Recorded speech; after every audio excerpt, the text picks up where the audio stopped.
live on national television? The unthinkable happened.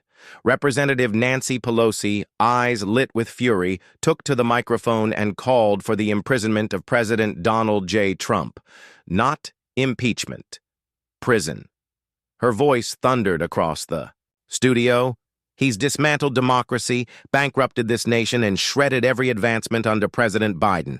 He belongs in a cell, not the White House. The studio froze. Even the host looked like he'd seen a ghost.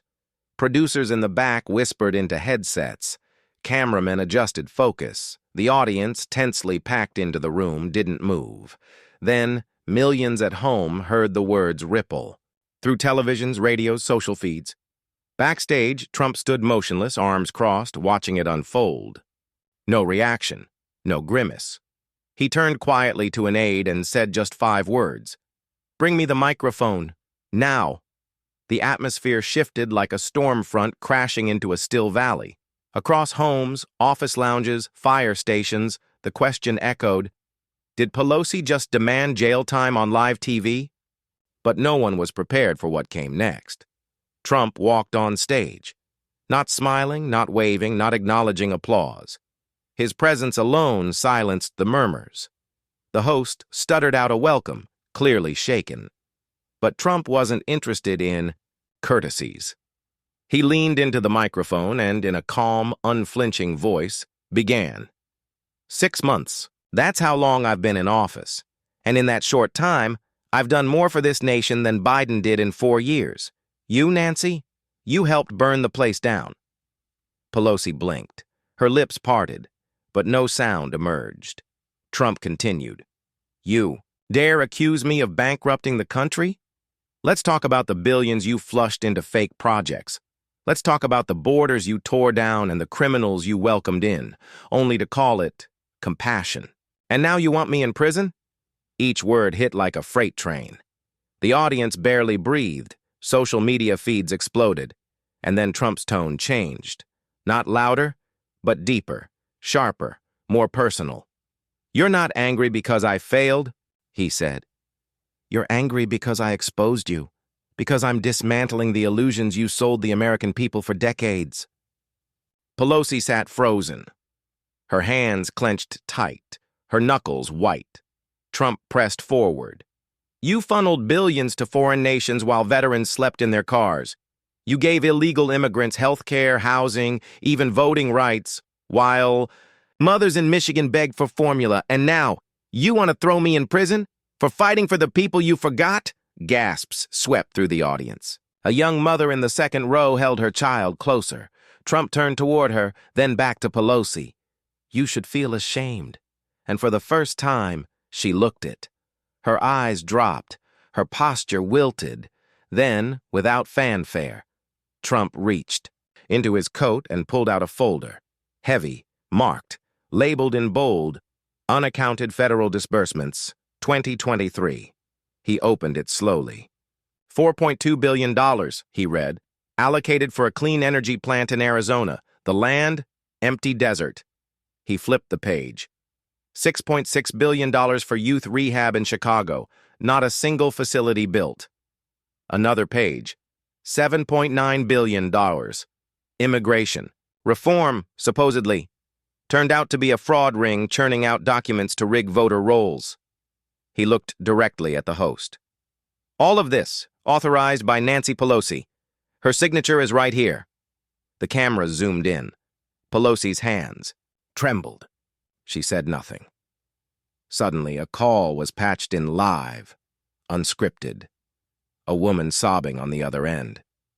My son, she cried. He was stabbed to death last year by someone who crossed illegally. They told me his paperwork had been pushed through. Fast. They said it was policy. They said it was Pelosi's plan. Trump leaned forward. Ma'am, I know your story, and I grieve with you. No mother should bury a child because of failed policy. Pelosi couldn't look at the screen, couldn't meet the camera, couldn't speak.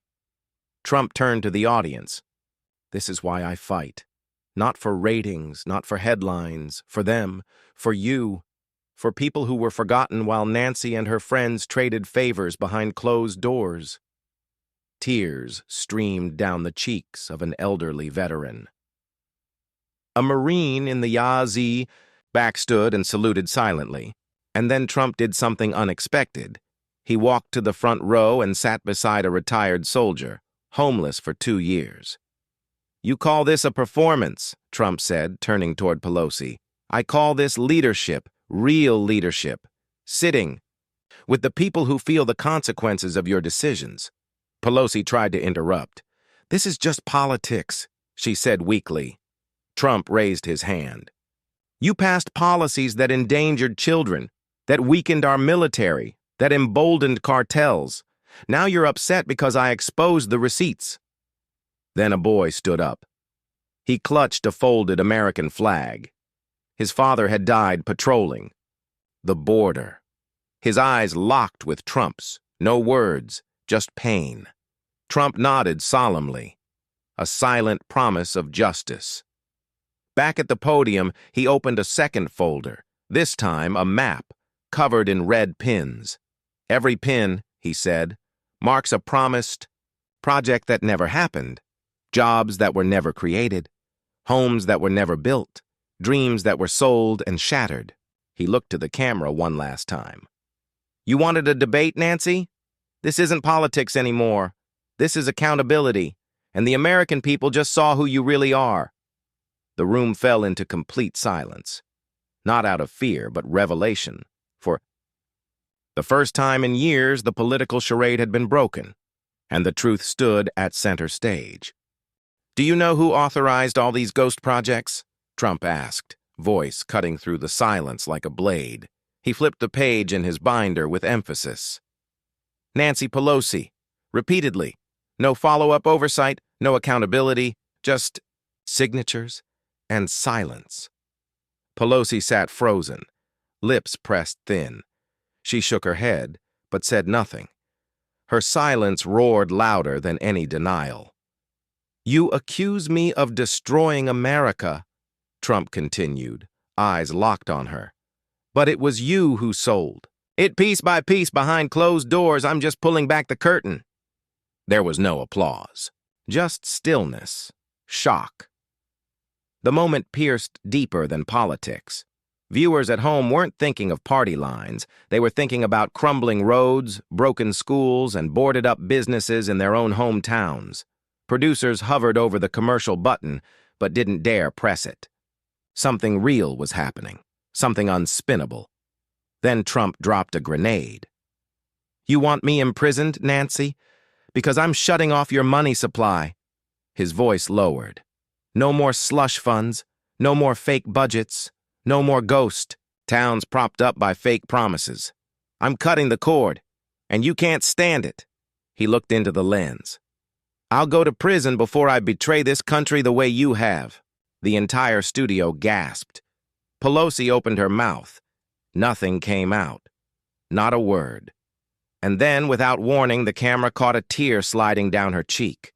A historic image. One that would circle the internet within minutes. Some saw guilt. Others saw fear, but no one could deny. It was the first time she looked truly human. Trump didn't gloat. He didn't grandstand. "I didn't come here to ruin you, Nancy," he said solemnly. "I came here to rescue what's left of this country." The crowd stood, not clapping, just standing in reverence. Then something surreal happened. From the back row, a man in a gray suit stood. Quiet, steady, unrecognized. "I served under the Federal Disbursement Committee," he said. The room turned to him like a wave. "I can't give my name for safety reasons," he continued. "But I have proof, offshore accounts, fraudulent project authorizations, and yes," he looked at Pelosi, "many of them traced directly to your office." Gasps erupted. He opened a briefcase and revealed the unthinkable. Documents, pages, signatures, bids, transfers. "This isn't about party," he said.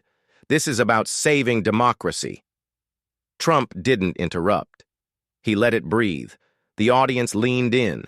Some covered their mouths. Others whispered in disbelief. Pelosi's Lawyers scrambled, whispering in panic. But the people weren't listening to spin anymore. They were listening to truth. The tide had turned. Then, from the corner of the studio, a voice rang out. "There's a young girl asking to speak." The host paused, then nodded. She walked up in a red dress no older than 11, holding a cardboard sign. "My daddy's job never came." Trump knelt as she reached the mic. "I'm Emma," she whispered.